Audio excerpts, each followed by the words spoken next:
Bien, le troisième chapitre dans notre cours, c'est les cristaux ioniques. Les cristaux ioniques sont le deuxième type des cristaux qu'on va voir. On a vu les cristaux métalliques qui se forment dans le motif, c'est un cation métallique, alors que la structure est entourée par des électrons libres. Ici, les cristaux ioniques, ils sont formés de deux entités, de euh, deux éléments. Généralement, deux éléments, on peut avoir plusieurs. Ces éléments-là sont reliés par des liaisons ioniques. Par exemple, le NaCl, le sel, c'est un cristal et c'est ionique car la liaison entre Na+ et Cl-, c'est une liaison ionique.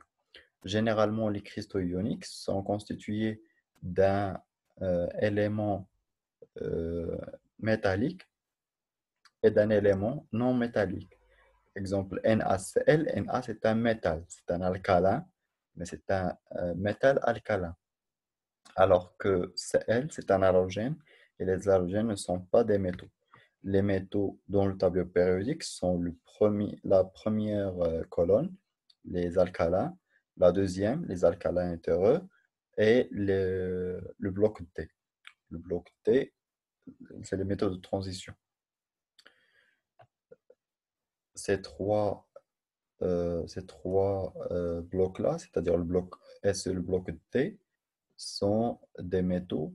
Et on ajoute à ces blocs-là une partie du bloc P, car l'aluminium, par exemple, c'est un métal. C'est un métal, même si il n'est pas dans le bloc T.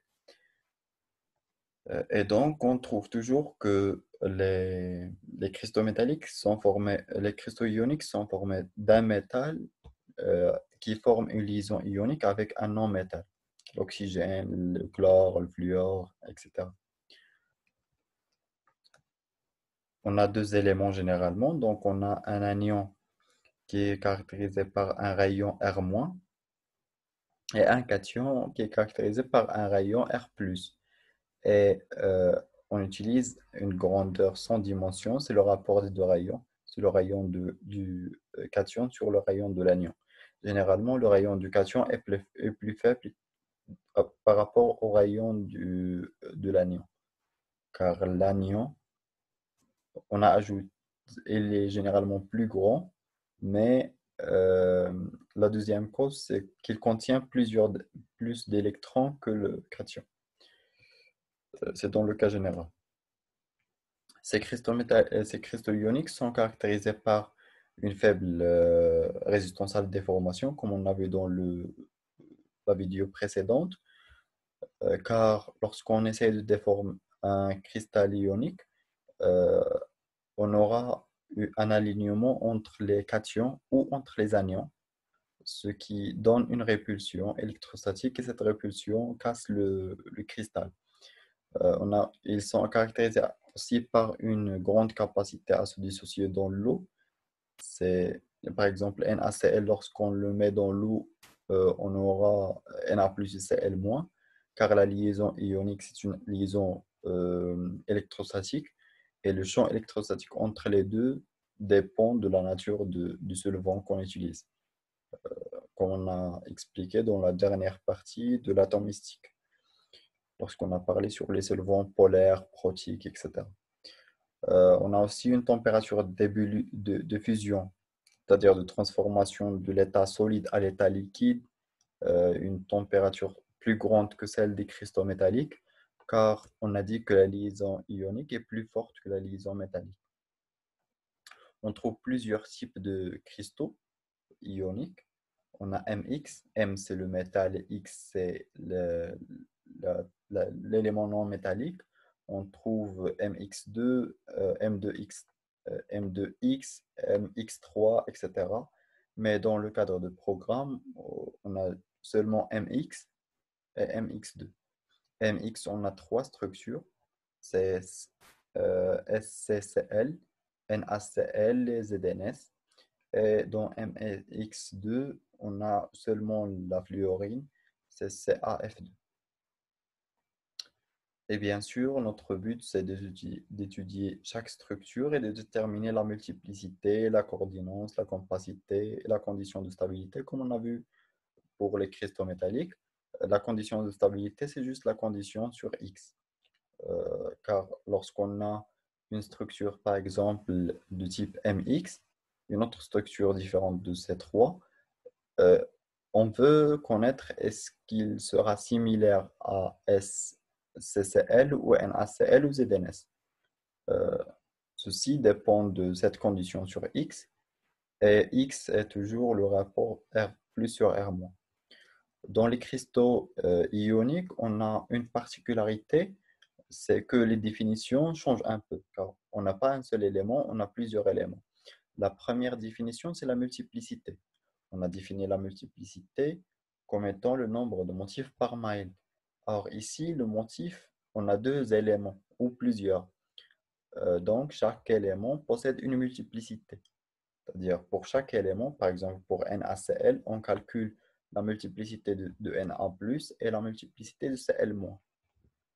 Et la multiplicité de la molécule globale dépend de la, de la formule chimique. C'est-à-dire, si on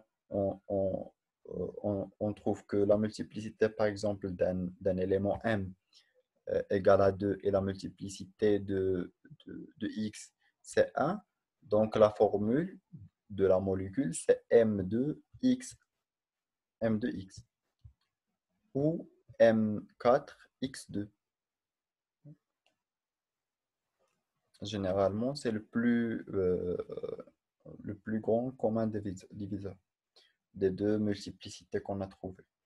Pour la coordinance, on a défini la coordinance dans les deux chapitres précédents comme étant le nombre de motifs les plus proches d'un motif qu'on considère. Ici, on a deux éléments et on a deux ions. Donc, pour les cations, on compte le nombre d'anions les plus proches et pour les anions, on compte le nombre des cations les plus proches.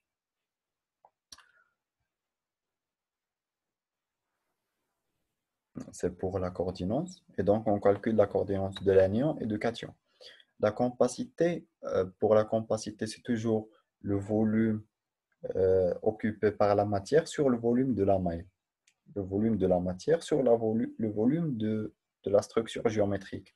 Le volume de la structure géométrique n'a pas changé, mais le volume de la matière ici est divisé en deux. Une partie anionique, négative, et une partie positive, de charge positive et de charge négative.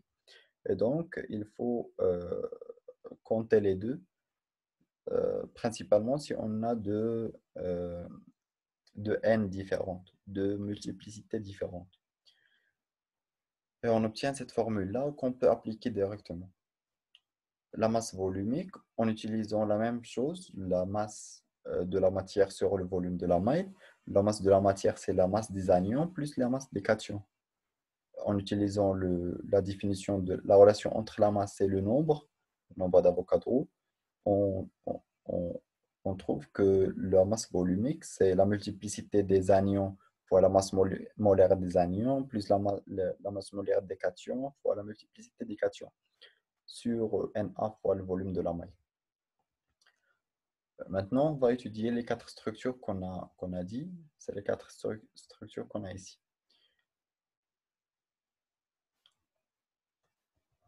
On va commencer par SCCL. SCCL, selon ce tableau-là, l'anion, qui est l'ion négatif, c'est Cl-, il occupe une structure cubique simple, alors que CS occupe le site cubique. On a un seul site cubique, donc c'est le centre de ce cube-là, et donc on aura cette structure-là. C'est la structure qu'on a ici.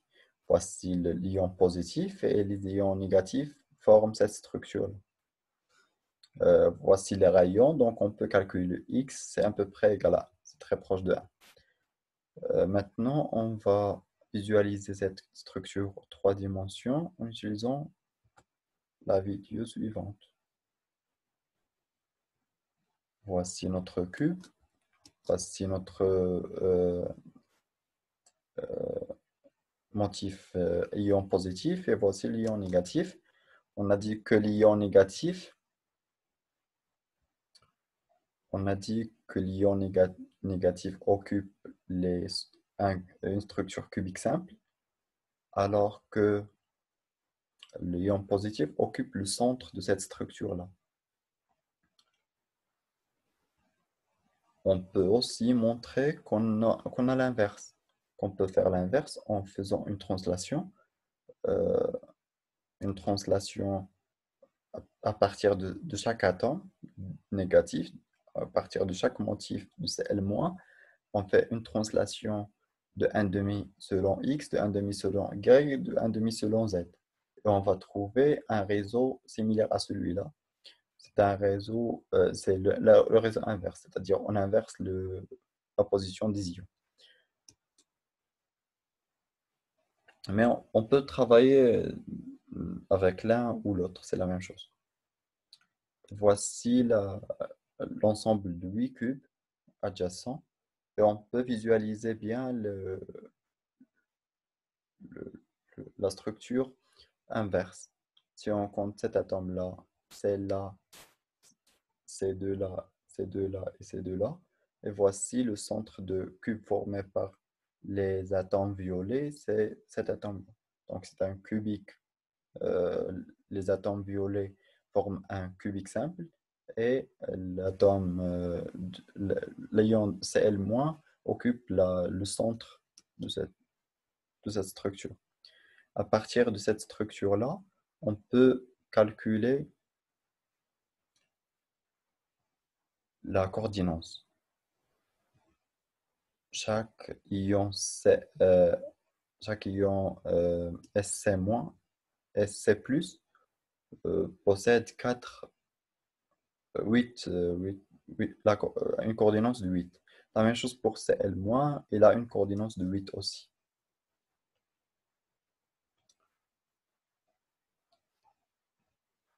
Donc la coordinance totale, c'est 8, 8. 8 pour les cations et 8 pour les anions.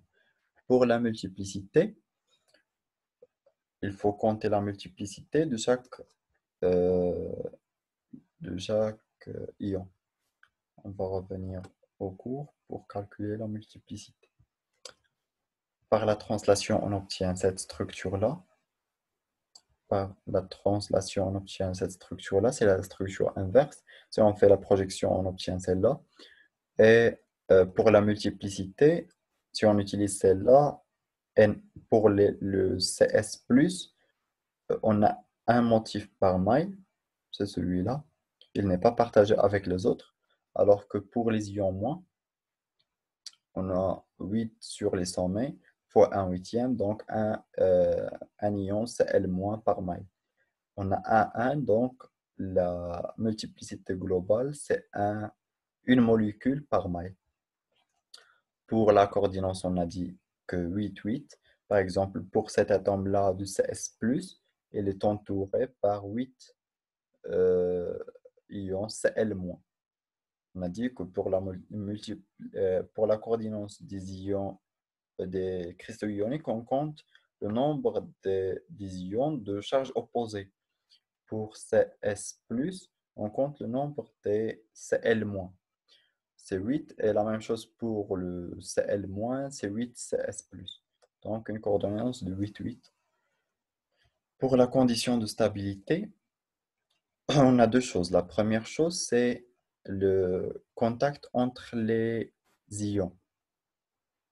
Le contact entre l'anion et le cation. Le contact ici, on a un contact sur la diagonale, la grande diagonale.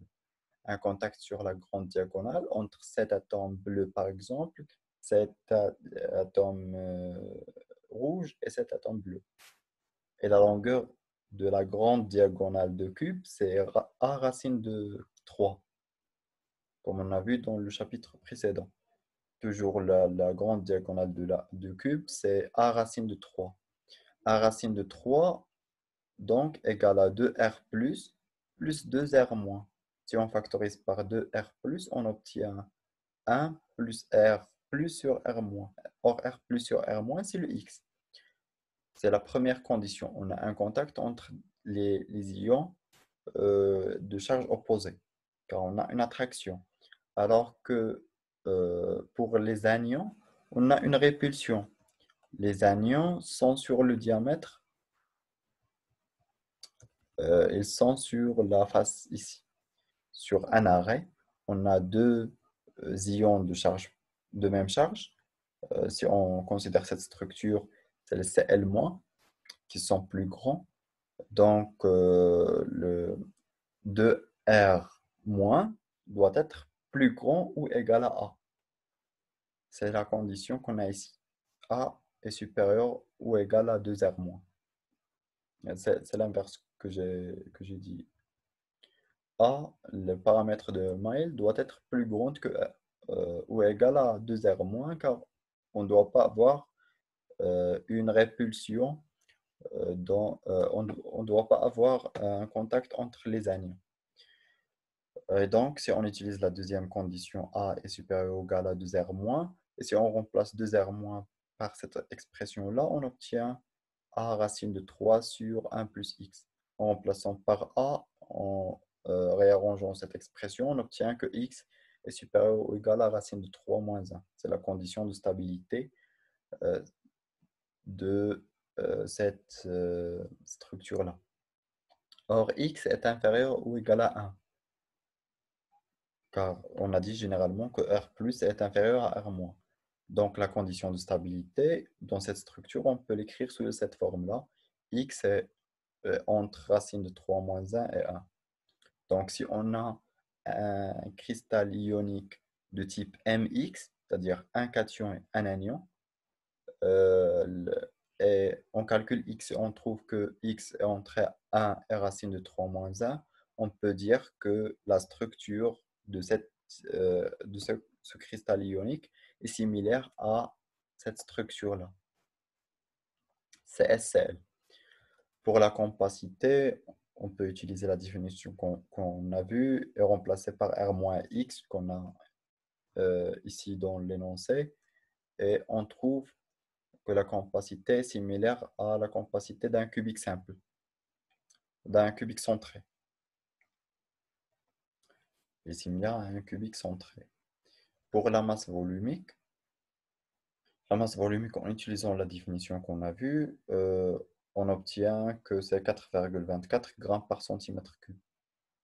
En remplaçant euh, A par son expression, on peut calculer A à partir de R plus et R moins en utilisant cette expression-là. A racine de 2, racine de 3 égale à 2R plus R moins. On a R plus et R moins, donc on peut calculer le A. On peut calculer le A en remplaçant ici. Les masses molaires sont généralement dans les tableaux périodiques. On peut trouver cette valeur-là, alors que la valeur réelle mesurée, c'est à peu près 4. Et donc, c'est inférieur à la valeur calculée ici, théoriquement. Ce qui peut être expliqué par les défauts. Car dans un cristal réel, ce cristal-là contient un nombre très grand de mailles et on peut trouver des mailles qui possèdent des lacunes. Des lacunes, c'est-à-dire on peut trouver une maille sans un ion Cl- par exemple, ou sans un ion CS+, ou avec des impuretés. Par exemple, à la place de Cl-, on peut avoir F-. F- est plus petit, donc sa masse molaire est plus petite, donc on peut avoir un ρ plus faible. La deuxième structure, c'est NaCl. Pour NaCl, à partir du tableau qu'on a vu plus haut, les anions Cl- occupant une structure CFC, cubique à face centrée, alors que Na+ occupe toutes les sites tétraédriques. Et pour un cubique à face centrée, les sites tétraédriques sont le centre de cube et le centre des arrêts, comme on a vu dans le chapitre précédent. On a les valeurs de R plus et R moins, donc on peut calculer X. Et X, c'est 0,53. Il n'est pas dans cette cet intervalle-là. Donc, le NaCl ne peut pas être dans la même structure que CSCl. Donc, il a une autre structure, c'est la structure qu'on a ici. Et on peut la tracer, mais avant, on va voir la visualisation sur la vidéo. Voici notre structure. Le Na+, le Cl- c'est en vert et en violet, c'est Na+. Voici les sommets de cubes, les centres des faces, et donc c'est un CSC. Pour les sites octaédriques, le premier site octaédrique, c'est le centre de cube, et donc le Na+, c'est au centre de cube, alors que les autres octaèdres sont sur les centres des arrêts, et on obtient notre structure.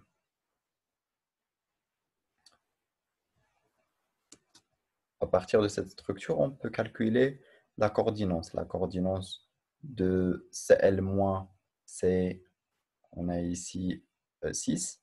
Et la coordinance de Na+, c'est la même chose, c'est 6.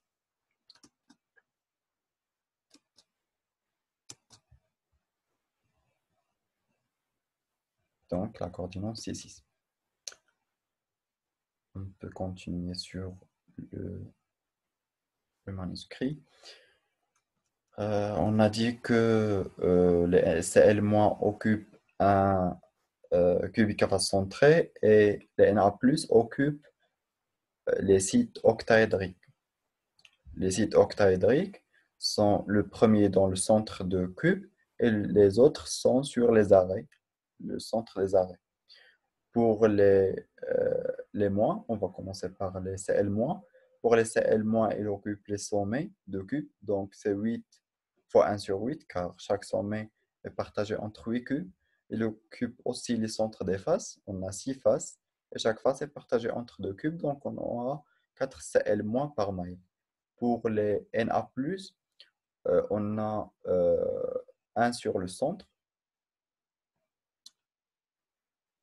on a un motif de Na+ sur le centre et 12 sur les centres des arrêts, et chaque arrêt est partagé entre 4 cubes, comme on voit ici. Cet arrêt-là au centre, il est partagé entre ces 4 cubes-là. On peut bien survisualiser une autre chose. Comme on a dit pour la première structure, CSCl, NaCl, on peut le décrire en inverse, c'est-à-dire on peut dire que Na+ occupe un CFC et les anions Cl- occupent le centre de cube et les centres des arrêts. Par une translation, bien sûr. Si on fait une translation de 1 demi, 1 demi, 1 demi, c'est-à-dire 1 demi dans la direction de X, 1 demi dans la direction de Y, 1 demi dans la direction de Z, on peut trouver que c'est la même structure. Pour la visualiser ici, il nous faut 8 cubes pour visualiser le cubique à face centrée formé par les Na+. Et voici la projection, bien sûr, sur le plan X, Y, la projection d'une seule structure. On a vu la multiplicité, la coordination, on l'a vu sur la vidéo. La compacité, on utilise la même relation, comme toujours, et on calcule une compacité similaire similaire à la structure qu'on a vue avant. La condition de stabilité, c'est la même chose toujours. On regarde le contact anion-cation. Le contact anion-cation ici se fait sur l'arrêt. Et donc, on a A égale à 2R plus 2R moins. On peut faire apparaître le X. Et la répulsion anion-anion se fait sur la diagonale de la face. Sur la diagonale de la face ici, on a une répulsion anion-anion entre Cl-. Et donc, la diagonale de la face, c'est A racine de 2. et il doit être supérieur ou égal à 4R-, car on a une répulsion. Si on utilise ces deux conditions-là, on peut montrer que x est supérieur ou égal à racine 2 moins 1. Or, euh, cet intervalle-là ne doit pas être confondu avec l'intervalle de CSCL. Donc, il faut que x soit inférieur ou égal à racine 3 moins 1. Si x est supérieur à racine 3 moins 1, on aura une structure CSCL. Si elle est inférieure à racine de 3 moins 1 et supérieure à racine de 2 moins 1, on aura une structure NaCl. C'est la condition de stabilité de cette structure cristalline. Euh, Pour les deux autres structures, on va les voir dans la vidéo suivante.